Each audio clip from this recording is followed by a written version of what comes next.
Ang mga kwento ng pag-ibig, kwento ng buhay at kwento ng pag-asa dito sa Barangay Love Stories. Love Stories.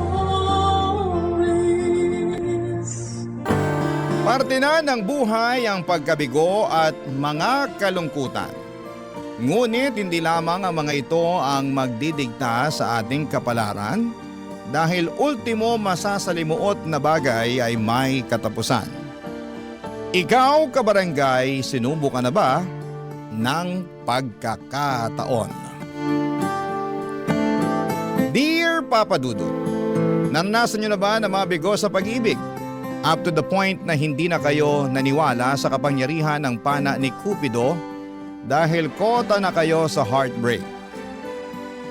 Ako kasi ay oo at tinanggap ko na lamang talaga na hinding-hindi na ako makakatagpo ng matinong lalaki na mapapangasawa. Pero bago tayo mag-dive sa masalimuot kong love life, ay pabati muna po, Papa Dudut, ng isang magandang araw sa mga katulad kong avid listener ng Barangay Love Stories. Ako nga pala si Emmy. Simpleng babae na taga 13 Martires, Cavite.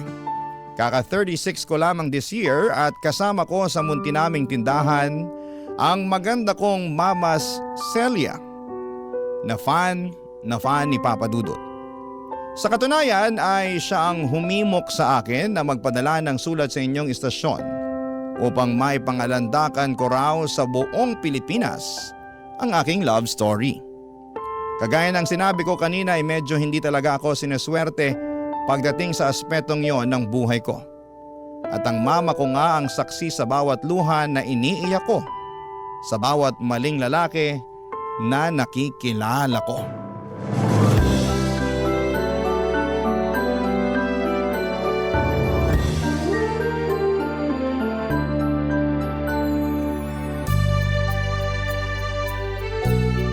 Grabe, Chiki! Ang galing mo talaga mag-organize ng surprise birthday party. Hindi naman masyado. Pero sa tingin mo nagustuhan ni Olan yung ginawa kong party para sa kanya? Oo naman! Halos maluha-luha na nga si Olan kanina nung hipa niya yung kandila sa cake na hawak mo, di ba? Ang dami kasi naming mga kaibigan at pamilya.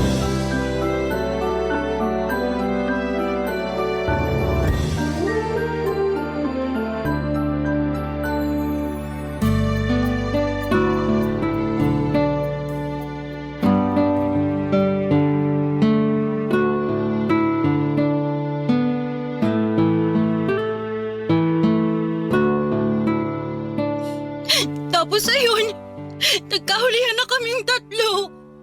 Oh, ano nangyari? Siyempre nagalit ako. Gustong-gusto ko siyang sampalin. Pero pinigilan ko lang yung sarili ko kasi di niyo naman ako pinalaking bayolente, di ba? Oo, pero pag agrabyado ka na, dapat lumaban ka pa rin. Ay naku, kung ako yan, hindi lang sampal ang aabutin sa akin ng tukmol na yon. Baka pag pirapirasuhin ko pa sila ng babae niya. Naisip ko nga rin yan pero emosyonal na talaga ako ng time na yun, ma.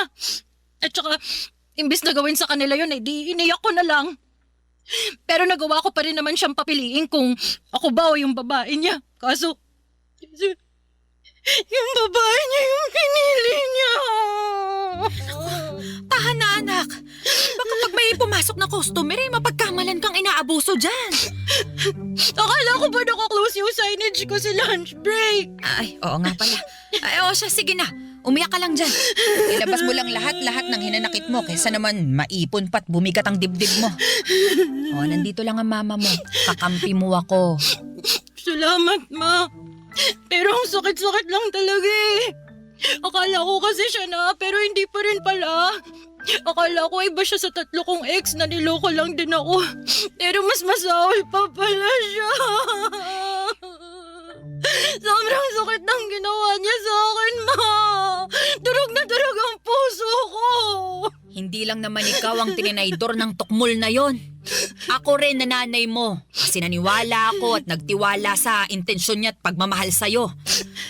Tapos kamukat-mukat sasaktan ka lang pala niya ng gusto. Aba, iharap mo sa akin yung lalaking yan para makita niya hinahanap niya. Pati mata niya, lalatayan ko. Wag na, ma. Ayoko na nga siyang makita eh. Kahit sandali lang, maiganti lang kita. Wag na po. Pabayaan na lang natin na makarma siya pati yung babae niya. Minsan mabagal ang karma, kaya dapat unahan na natin. Manaman eh. Di ko alam na may pagka-agresibo pala kayo. Agresibo lang naman ako kapag anak ko nang inaagrabyado, no? Alam ng tatay mo yan nung nabubuhay siya. Tatahi-tahimik lang ako sa tabi pero pag pamilya ko na ang inaapi, ipapasilip ko sa mga hudas na yun ang pintuan ng impyerno. Silip lang ha kasi hindi ko naman sila pwedeng patayin. Kumalma na po kayo, ma. Okay na ako. Nahimasmasan na ako kasi naiyak ko na lahat eh. Salamat din po, ma, kasi lagi kayong nakikinig sa drama ng buhay pag-ibig ko. Wala namang kaso yun kasi nanay mo naman ako. Pero naaawa ako sa'yo dahil lagi na lang ganyan ang nangyayari sa buhay pag-ibig mo. Mabait ka namang bata at walang inaapakang tao. Kaya bakit ba pagka malas-malas mo sa mga lalaking nakikilala mo? Ewan ko nga po kung bakit eh. Pero baka sign na po to na tigilan ko ng pakikipagkilala at pagbo-boyfriend kasi baka hindi talaga ako para sa pag-aasawa. Ibig mong sabihin ayos na sa'yong tumandang dalaga. Wala naman po sigurong problema doon, diba? Wala nga, pero hindi ba pwedeng magpabuntis ka na lang? Kahit wala na yung asawa kasi sakit lang naman sila ng ulo mo eh. Tsaka para lang may apo na ako, anak. Ewan ko sa inyo, ma. Kung ano-ano na lang sinasabi niyo. Biro lang. Hindi ko naman nilalahat na manlolokong mga lalaki. Meron pa rin namang mga kagaya ng tatay mo na loyal talaga sa asawa. Kaya lang dahil sa sobrang bait nung taong yun maagang kinuha sa atin ng Diyos. Pero ayun nga, naniniwala ako na makakatagpo ka rin ng matinong lalaki. Yung mamahalin ka ng tunay, aalagaan, irerespeto at siya na rin nawang makakasama mo hanggang pagtanda mo. Ay nako, suntok na lang po siguro sa buwan kung mangyayari pa yun. Basta ako, sinusumpa kong hindi na ako mai-inlove para hindi na rin ako masaktan.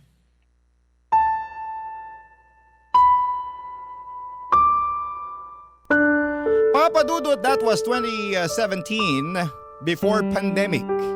28 years old na ako noon at kaunting split at tumbling na lamang ay malapit nang lumagpas sa kalendaryo ang aking edad.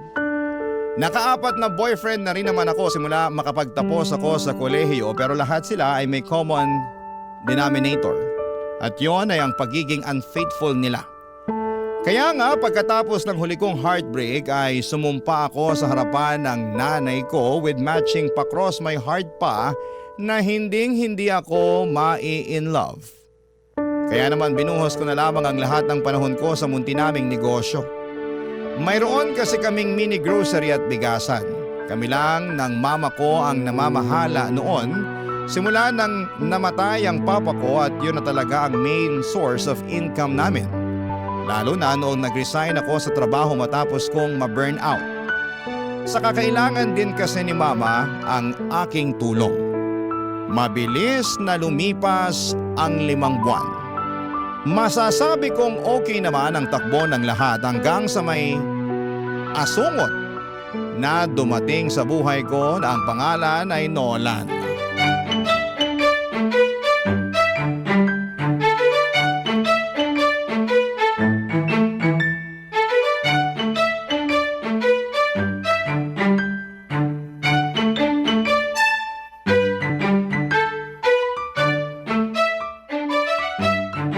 Pabili po ako ng soft drink, tenderang maganda. Pwede bang bumili ka na lang ng walang kasamang daldal? Dami mong sinasabi. Akin na yung soft drink mo. Ipapunch ko na. Ayan Ito lang ba? Oh, Sa'yo tong dalawa? hindi. Isa lang sa akin dyan kasi sa'yo talaga yung isa. Sige na, kunin mo na. Ha? Bakit binilhan mo pa ako? Gusto ko lang. Libre ko yan sa'yo, tanggapin mo na. Saka para may panulak dito sa dala kong bibingka. Eto. Para sa akin talaga to. Oo. Dumaan kasi ako sa palengke kanina tapos naalala ko na paborito mo yung bibingka kaya bumili ako para dalhan ka.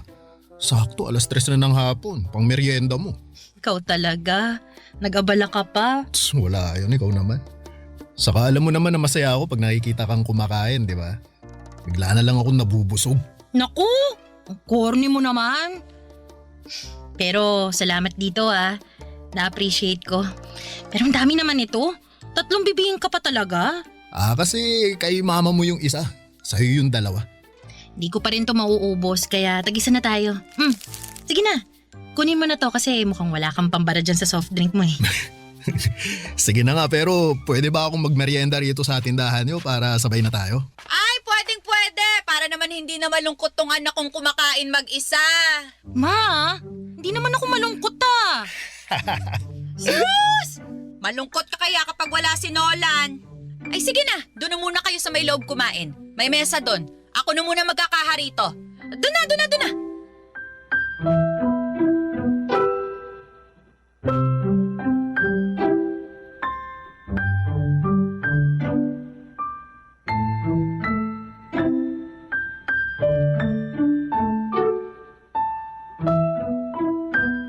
Ma, kayo na mag-closing? Okay na kayo rito? Oo anak, kayang-kaya ko na to. Ay, sige po. Aalis na ako. Diretso ka na ba sa bahay niyan? Opo, para makapagluto na ako ng hapunan natin. May bago akong recipe na susubukang lutuin. Siguruhin mo lang na masarap yan, ha? Kailan pa ba ako nagluto ng hindi masarap? Paalala lang naman. O siya, mag-iingat ka na. Magandang gabi po, Aling Celia. At sa'yo na rin, Emmy. O, magandang gabi rin, Nolan. May bibilhin ka ba? Naku, wala po. Ang totoo, nandito ako para sunduin si Emmy kasi plano ko siyang ihatid sa bahay niyo. Kaya naman pala. Hala, hindi ako nagpapahatid sa kanya, Ma.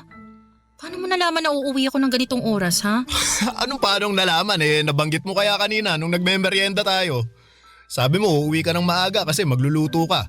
May nakita ka mong bagong recipe online. Yun naman pala anak. Hayaan mo na si Nolan na ihatid ka para alam ko na ligtas kang makakarating sa bahay.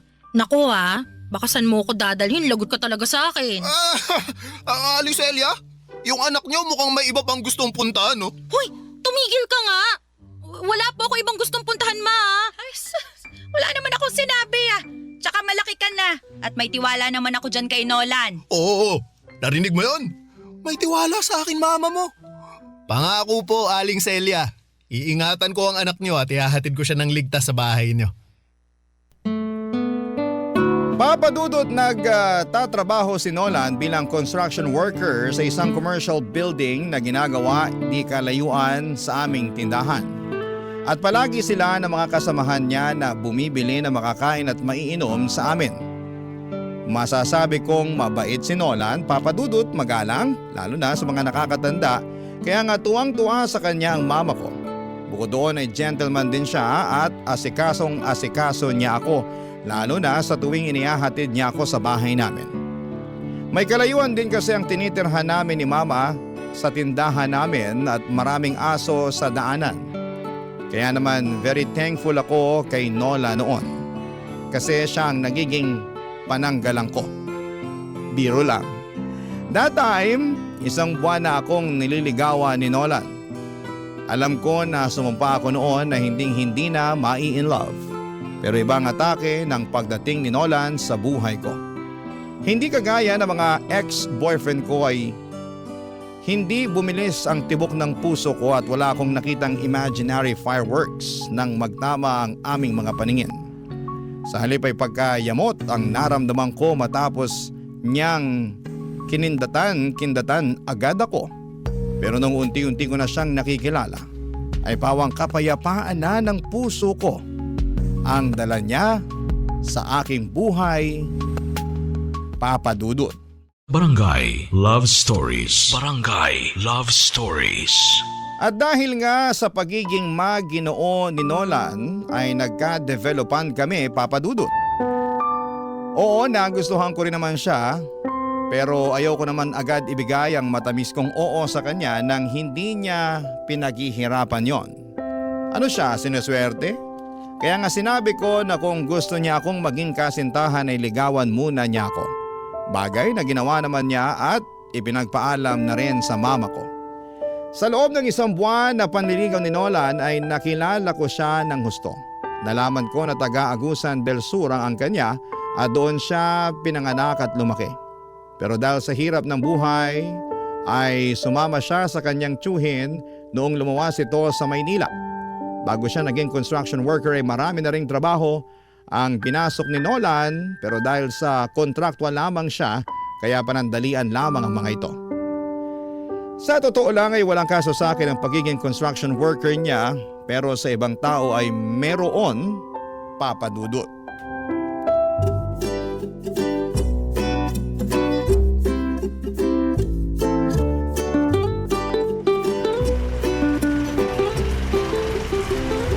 Buti naman naisipan mo na sumama sa amin ng mga tropa natin. Hirap mo na mayayain lumabas sa totoo lang. Kaya ito, sinundo na kita para wala ka ng kawala. Grabe naman yung parang wala na akong kawala, Mon. Pero mas grabe ka kasi daig mo pa yung artista sa hirap mong hanapan ng bakanting oras para mailabas. Miss ka na namin kakwentuhan, no? I-miss ko na rin naman kayo. Kaso alam mo naman na walang katulong si Mama sa tindahan namin, di ba? Buti na nga lang nandyan yung pinsang ko na kinuha muna niyang tindera kasi gusto raw mamasukan ngayong bakasyon. Kaya ito, may oras na ako para lumabas. Buti naman. Emmy! Emmy! Hello? Ay, sino yun? Oh, Nolan! Ikaw pala! Nula. Sabi na ikaw yan eh. Papunta na sana ako sa tindahan nyo para makita ka pero ikaw ang nakita ko rito ngayon sa kalsada. May pupuntahan ka ba? Oo, meron nga. At saka kasama ko si Mond, kaibigan ko. Mond, si Nolan. Nolan, si Mond. Hello. Bale, lalabas kami at kikitain yung iba naming kaibigan. Ganun ba? Sayang, may dala pa naman ako suma, no? Merienda sana natin eh. Naku, pasensya ka na ha. Ikaw na lang muna magmerienda mag-isa. Sa susunod na lang tayo kumain ng sabay. Sige. Basta mag-iingat kayo at enjoy sa labas nyo, ha? Salamat. Balik na ako dun sa mga kasamaan ko. Sila na lang sabayan kong magmerienda. Okay, bye. Bye! Nakakaloka ka, friend. Bakit naman? Sayang yung suman, tsari. Luka-luka to. Pero di mo sinabi may kilala ka palang construction worker. Pero base sa usapan nyo, mukhang di lang kayo basta magkakilala. Dinalang ka pa niya ng merienda. Sayang, may alista yes. Hindi ko pala nasabi sa'yo na may manliligaw ako. Kilala rin naman na siya ni Mama. OMG! Ano bang klaseng reaksyon yan? Nagtanong ka pa talaga? Ikaw, ano ba nakain mo? Ba't nagpaligaw ka pa sa lalaking yun? Bakit? May mali ba doon? Meron! Kasi hello, sigurado ka bang walang asawa yan? Di naman sa nilalahat ko Pero ibang mga construction worker, pamilyado na. Sure ka ba sa mukhang yon? Mukhang babaero, friend. Grabe ka naman kay Nolan. Nagsasabi lang ako ng totoo. Para sa kaalaman mo, marangal ang trabaho niya. Tsaka, single siya katulad ko.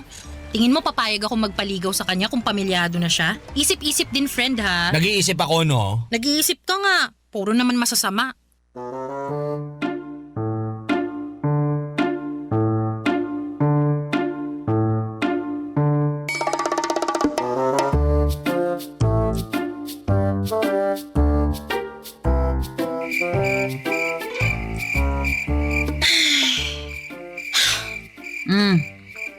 Kanino ko pa napapansin yung pagbubuntong hininga mo dyan, anak ka? May problema ba? Wala naman po, Ma. Hindi ako naniniwala na wala, kaya sabihin mo na sa akin. Makikinig ako. Salamat, Ma. The best talaga kayo. Tipong wala pa akong sinasabi, pero ramdam niyo nang may pinagdadaanan ako. Ano pat anak kita at nanay mo ko, di ba? Ano ba kasing nangyari? May problema ba kayo ni Nolan? Wala po kaming problema ni Nolan. Ang totoo, gusto ko na nga po siyang sagutin Kaya lang, nagdadalawang isip ako. Sabi kasi ng mga kaibigan ko, wala raw akong future sa kanya. Dahil ganun lang yung trabaho niya. Kesyo ano raw ba tinapos ni Nolan? Tapos pinagpipilitan pa nila na babaero daw yung mga nagko-construction. Sabay hirit na hindi naman daw nila nilalahat. Saan ka ba nagdadalawang isip? Sa sinabi nila tungkol kay Nolan? Tapos na-realize mo na tama sila? O sa pagmamahal mo dun sa tao kahit na kasasabi mo lang na gusto mo na siyang sagutin?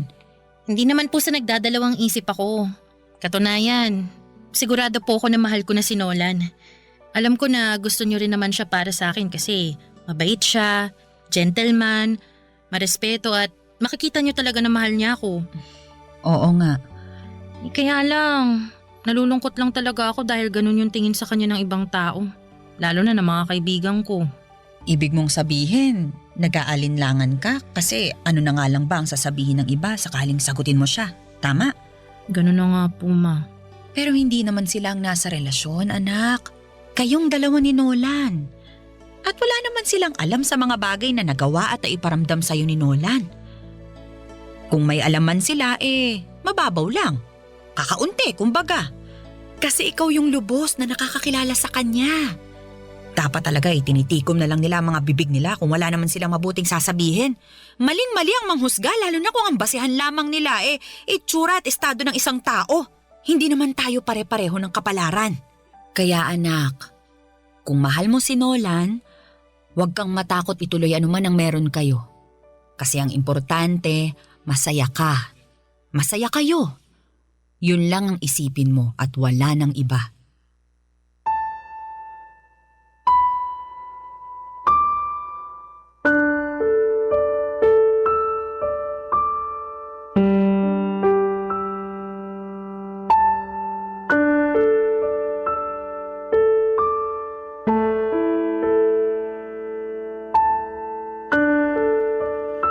Papadudot mga kabarangay, kahit kailan talaga ang nanay ko ang laging kakampi ko sa lahat ng aspeto ng aking buhay.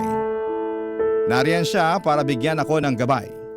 Alam ko sa aking puso na hindi ko na lang basta nagugustuhan si Nolan dahil mahal ko na siya. Kaya nga malaki ang pasasalamat ko sa aking mama kasi sinuportahan niya ako sa plano kong pagsagot kay Nolan upang maging boyfriend ko. Makaraan ng 2 buwan simula nang maging kami ay nag-live-in na rin kami matapos niya akong mabuntis. Bale doon muna kami sa bahay tumira at tumao pa rin ako sa aming tindahan habang nagtatrabaho po itong si Nolan. Kaya lang ay nakunan ako at masasabi ko na mas masakit pa yon kesa sa mga heartbreaks na napagdaanan ko. Taong 2019 ay sinubukan ulit naming makabuo ni Nolan pero sa pangalawang pagkakataon ay nawala na naman sa amin ang anak namin. Sobrang sakit, Papadudot, dahil bilang isang ina na 2 beses namatayan ng anak ay durog na ang puso ko. Bukod sa mama ko ay saksi rin si Nolan sa aking pagdadalamhati, Papadudot.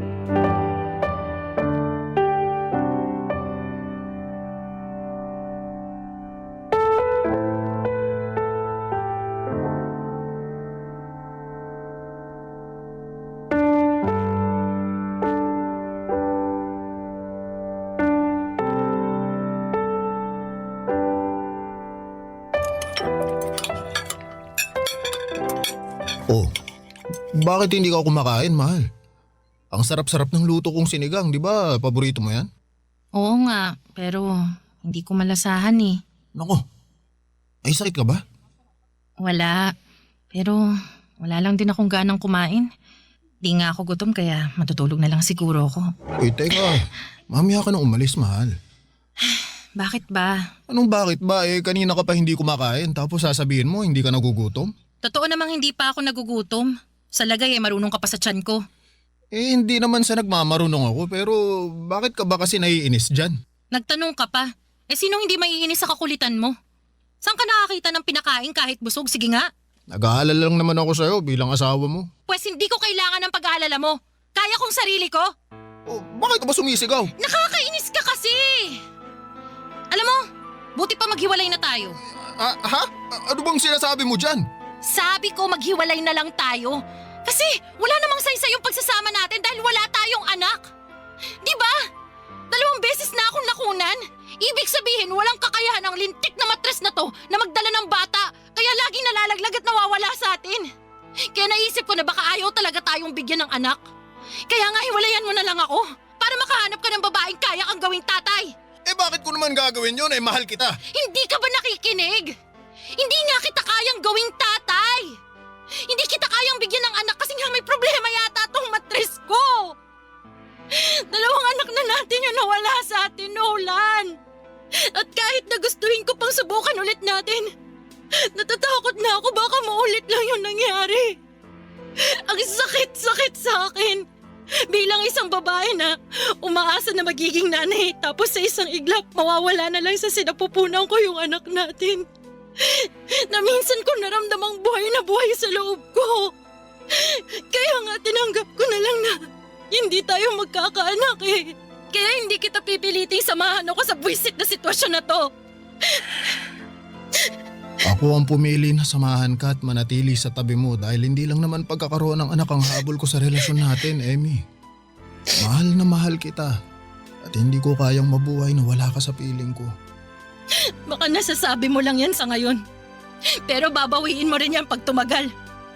Kaya nga hanggat kaya ko pang matiis yung sakit, iwanan mo na lang ako. Hindi ko gagawin yun dahil mahal kita.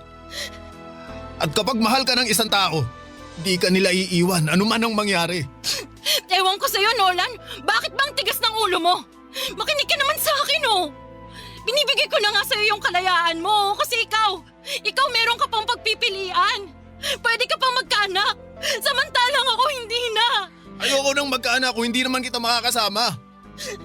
Ayos lang sa akin na hindi maging tatay. Ang hindi ayos sa akin, yung ipagtabuyan mo ako at mawala ka sa akin. Mahal kita, Emmy. Hindi lang sa mga panahon na mabuti, kundi lalong-lalo na sa mga pagkakataong sinusubok tayo. At nakahanda akong patunayan sa iyo yung pagmamahal na yun sa pamamagitan ng pananatili sa tabi mo. Kaya pakiusap, huwag mo na akong paalisin. Huwag mo na akong itaboy kasi nasasaktan ako.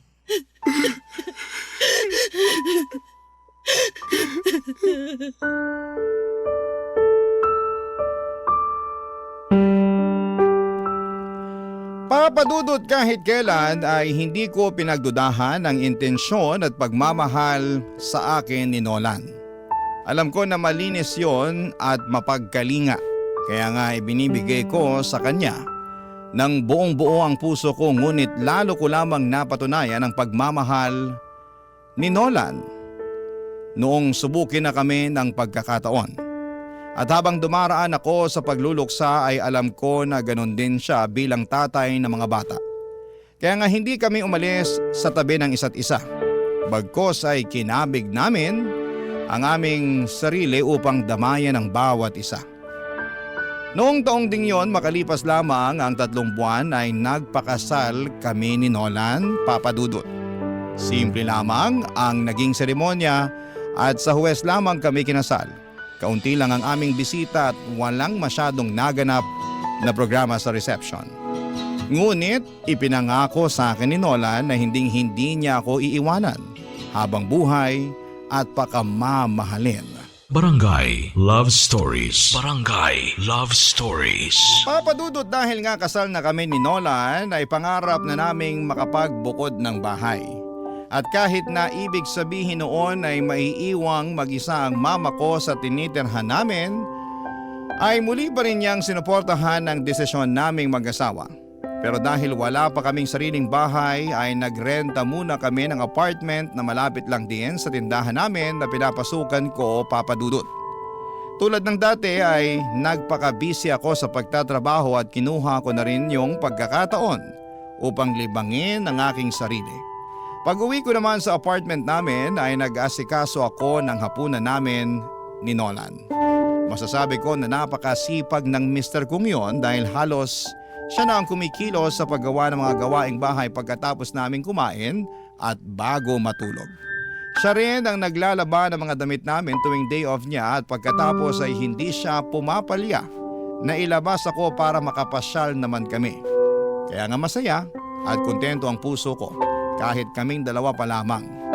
Ngunit nagbago ang lahat simula noong nagka-pandemic, Papa Dudut.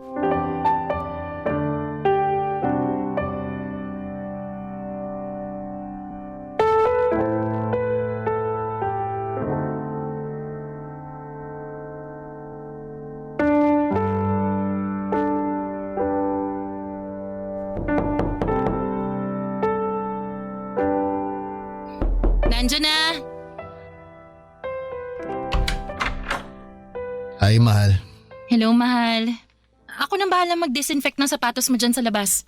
Pasok ka na kasi mukhang pagod na pagod ka eh.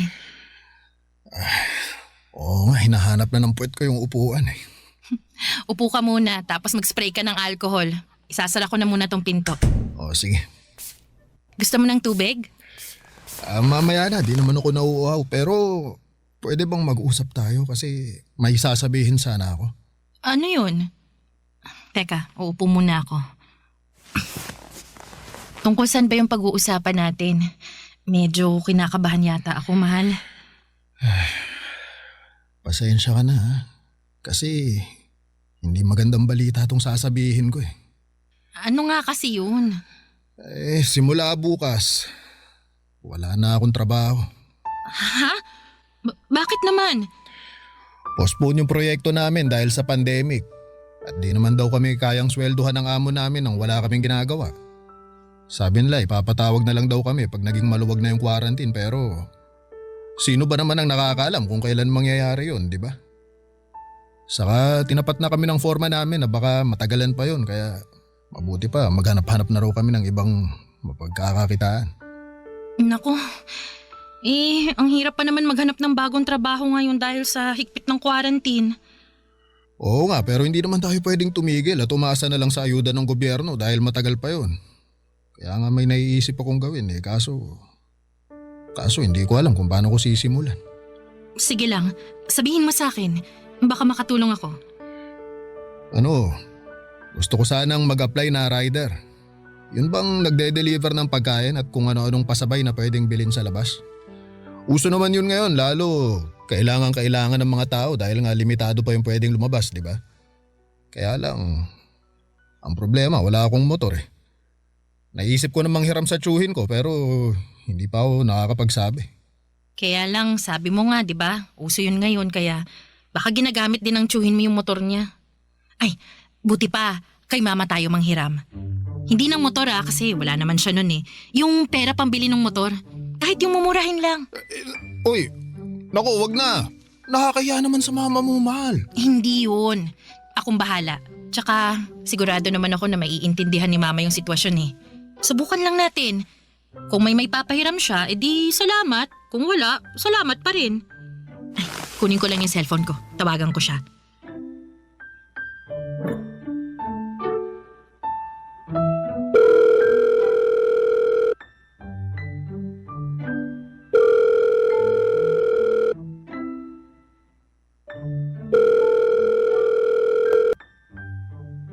Hello, Nak.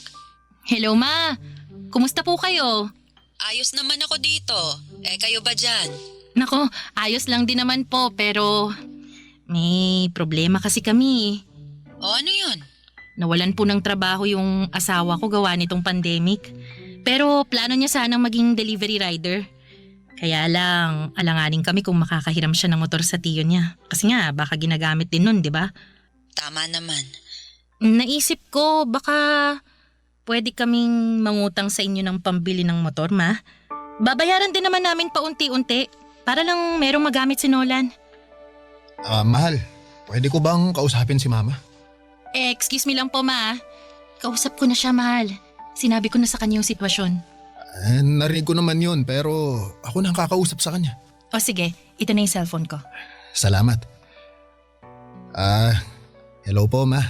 Oh, hello, Nolan. Pasensya na po kayo kung kailangan naming mangutang sa inyo ni Emmy. Kung meron lang naman. Pangako, babayaran din po na namin kayo. Meron naman akong naitatabi dito at payag din ako na ipahiram sa inyo. Tsaka huwag ka nang humingi ng pasensya dyan dahil hindi naman natin kontrolado ang sitwasyon. Ang mahalaga ay nagsisikap tayo at gumagawa ng paraan para mabuhay kahit na walang kasiguraduhan ng mga nangyayari.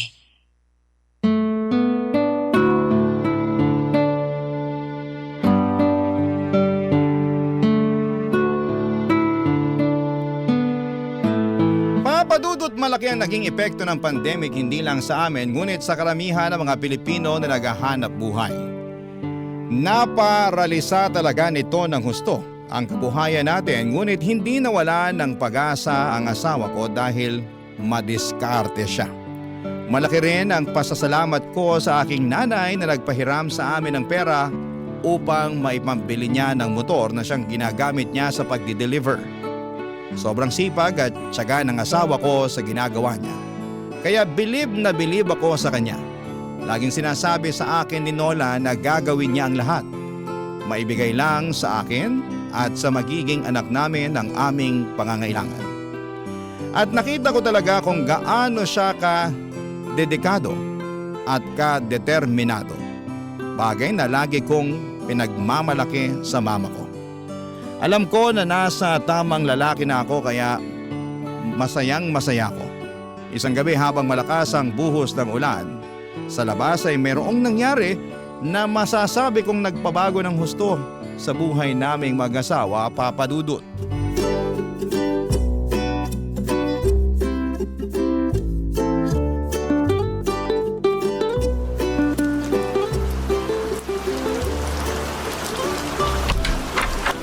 Ay naku!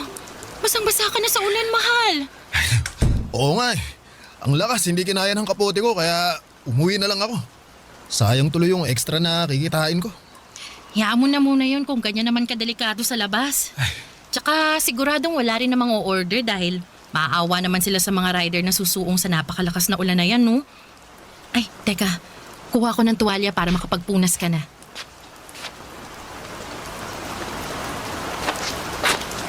O, ayan. Magpunas ka muna. Salamat, mahal. Maligo ka na kaya? Baka magkasakit ka niyan eh. Maya-maya kaunti. Medyo giniginaw pa ako eh. Gusto mo bang lagyan ko ng mainit na tubig yung pampaligo mo para hindi ka ginawin? Pwede naman pero ako na lang ang gagawa. Kaya ko na yan. Sus, yun lang naman. Yakang-yaka ko na yun, mahal. Oo nga, pero alam mo naman na pag nandito na ako sa bahay, dapat nagpapahinga ka na lang. Ikaw talaga oh. Kontratuhin mo ko eh, para akong Reyna kasi halos hindi mo na ako pinagagawa ng gawaing bahay pag nandito ka. Alam ko rin kasi na kapag wala ako rito, marami kang ginagawa na gawaing bahay. Tapos nagluluto ka pa ng pagkain natin at inaasikaso mo pa ako, kaya syempre alam kong pagod ka. Pero gawain naman talaga ng mga asawang babae yun, di ba?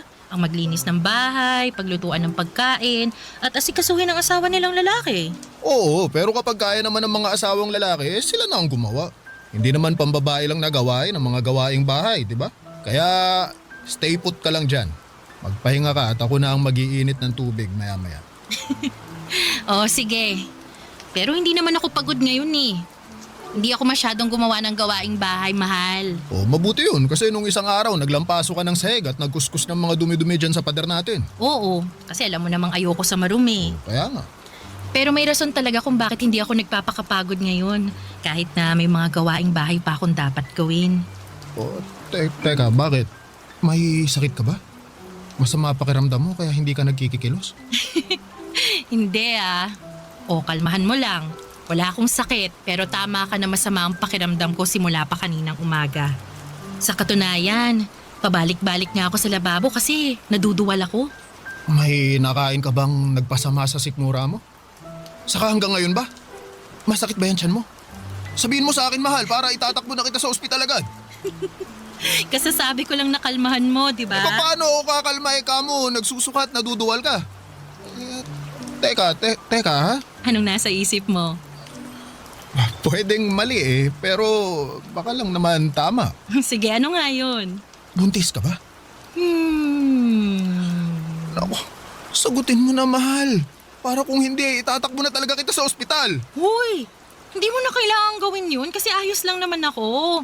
Tsaka, oo, tama ka nga kasi buntis ako.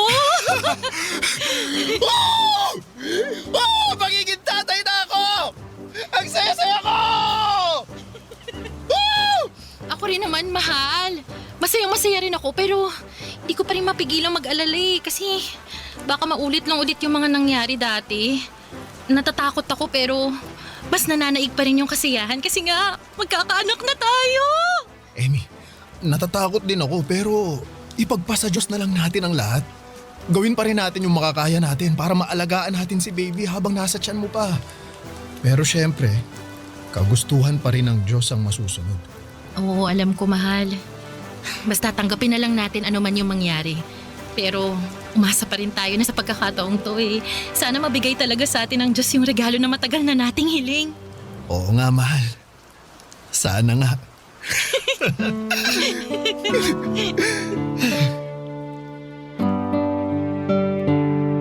Papa Dudut, hindi naging madali ang pagbubuntis ko at todo-todong pag-iingat ang ginawa ko upang hindi mawala sa amin ang aming anak. Kaya nga masayang masaya kami ni Nolan nang hayaan ng Diyos na mabuhay ang anak namin at ligtas ko siyang maisilang. Labis-labis ang pasasalamat namin ni Nolan sa kanya dahil tinupad niya ang matagal na naming kahilingan, ang maging ganap na magulang. Marami akong natutuhan sa buhay na gusto kong i-share sa mga kabarangay natin sa sulat kong ito. Nasa kabila ng lahat ng mga kabiguan na pinagdaraanan natin, ay meron pa rin pagtatagumpay na kahit gaano katagal ang ating hinihintay, pinagkakaloob yon sa atin ng may kapal sa tamang panahon. Kagaya na lamang ng baby namin ni Nola na matagal ding naming hiniling. Mayahalin tulad ko siya sa isang espesyal na padala ng Diyos dahil siya ang regalo niya sa amin. Hanggang dito na lamang po ang sulat ko, Papa Dudut. Maraming salamat. Sakali pong mapili po ninyong i-ere sa Barangay Love Stories ang aming kwento. God bless and more power sa inyong istasyon. Ang inyong kapuso at kabarangay forever, Emmy. Nakakaantig naman talaga ang ating kwento. Ikaw ba, kabarangay? Nakarelate ka ba sa story natin ngayon? Kwentuhan naman tayo dito sa comment section.